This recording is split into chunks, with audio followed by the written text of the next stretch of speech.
வருடா வருடம் சொல்லிக் கொண்டே இருக்கிறோம். இந்த வருடமாவது எப்படியாவது கோவாவுக்கு டூர் போய் வந்துவிட வேண்டும் என்பது இளைஞர்கள் இளம் பெண்களின் மாபெரும் கனவுகளில் ஒன்றாக இருக்கிறது. இந்தியாவை தாண்டி ஏராளமான வெளிநாட்டு சுற்றுலா பயணிகளும் விரும்புவதால் கோவா சர்வதேச சுற்றுலா தலமாகவும் விளங்குகிறது. கடந்த ஆண்டில் மட்டும் சுமார் 4614 கோடி ரூபாய் சுற்றுலா வருவாயாக ஈட்டியுள்ளது கோவா.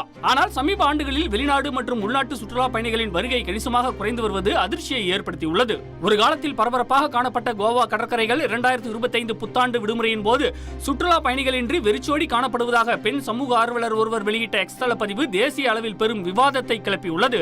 தீபிகா நாராயண் பரத்வாஜ் என்பவரின் பதிவில் அரசு இதை ஒரு எச்சரிக்கையாக எடுத்துக்கொள்ள வேண்டும், இனியாவது கோவாவில் போக்குவரத்து பிரச்சனையை முதலில் சரி செய்ய வேண்டும் என கோரிக்கை விடுத்திருந்தார். இந்த பதிவு 40 லட்சத்துக்கும் அதிகமான பார்வைகளை பெற்று சமூக வலைதளங்களில் வைரலானது. ஆயிரக்கணக்கானோர் கோவாவில் தங்களுக்கு நடந்த அட்டூழியங்களை கமெண்ட் செய்து பகிர்ந்து வருகின்றனர்.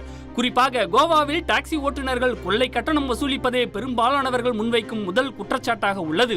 டாக்ஸி ஓட்டுநர்கள் வைப்பதுதான் கட்டணம், மீறி பேரம் பேசினால் கோவாவுக்கு ஏன் வருகிறீர்கள் என ஓட்டுநர்கள் எரிந்து விழுவதாகவும் சுற்றுலா சென்று வந்தவர்கள் குமுறுகின்றனர். இதேபோல் கோவாவில் ஹோட்டல் கட்டணங்களும் தாறுமாறாக இருப்பதாக புலம்பும் மக்கள் சென்னை போன்ற மாநகரங்களில் 2000 ரூபாய்க்கு நல்ல ஹோட்டல்கள் கிடைக்கும் நிலையில் கோவாவில் 8000 ரூபாய் செலுத்தினால் கூட சுகாதாரமான அறைகள் கிடைப்பது இல்லை என்கின்றனர். மதுரையைச் சேர்ந்த இசைக்கலைஞர் சந்தோஷ் ஆறுமுகம் இவர். கார் ரெண்ட் எடுத்தா நமக்கு ஃபீசிபிளா இருக்கும்னு நினைப்போம்.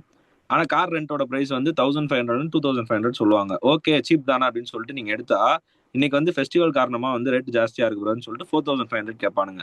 4500 பிளஸ் நீங்க டிரைவரை கூப்பிட்டீங்கன்னா டிரைவருக்கு ஒரு சார்ஜ், அதுக்கப்புறம் நீங்க பெட்ரோல் என்ன போறீங்களோ அதோட சார்ஜஸ் நீங்க கொடுத்துதான் ஆகணும், வேற வழியே இல்லை. இப்போ கோவால நார்மலா ஒரு பியரோட பிரைஸ் 100 சொல்லுவாங்க, ஒரு சைடிஷ் ஐட்டம் 700 ருபீஸ் சொல்லுவாங்க. சென்னை வேளச்சேரியில் வசிக்கும் டாட்டூ ஆர்டிஸ்ட் சேகரிடம் பேசினோம். 30 மினிட்ஸ் உங்களுக்கு பாராஷூட்டோடைய இது அங்க இருக்கும், நீங்க அந்த அட்வான்ஸ்ட் எக்ஸ்பீரியன்ஸ் பண்ணலாம்னு சொல்லிட்டு. ஸோ அங்கிருந்து எங்களை ஷிப்ல கூட்டு போயிருந்தாங்க. ஒரு போனோடனே மொத்தமே பாத்தீங்கன்னா 10 நிமிஷம் கூட இல்ல, ஜஸ்ட் எங்களுக்கு பாராஷூட்ல இது பண்ணாங்க, மேல பறக்க இது பண்ணாங்க, ஜஸ்ட் போயிட்டு ஒரு 10 நிமிஷத்துல மறுபடியும் இறக்கி விட்டாங்க. அப்புறம் நாங்க அவங்க கிட்ட கேட்கிறோம், இது மாதிரி நீங்க 30 மினிட்ஸ் சொன்னீங்களே, ஓகே அது எல்லாமே போட்டிங்கோட சேர்த்துதான்ப்பா அப்படின்னு சொல்லிட்டு இது பண்ணாங்க. ஸோ அதனால எங்களால எதுவுமே இது பண்ண முடியல. ஸ்கூபா டைவிங் போனோம், அது பாத்தீங்கன்னா ஒரு ஆளுக்கு 3500 சொன்னாங்க. மொத்தமாவே எங்களுக்கு எவ்வளவுன்னா வெறும் 5 நிமிஷம் கூட ஆகல, உள்ள போயிட்டு முக்கிய எடுத்துட்டு உடனே 5 நிமிஷத்துலயே மேல இது பண்ணிட்டாங்க. அதுல இருந்து நாங்க அவாய்ட் பண்ணிட்டோம், கோவா போறதே நான் அவாய்ட் பண்ணிட்டேன்.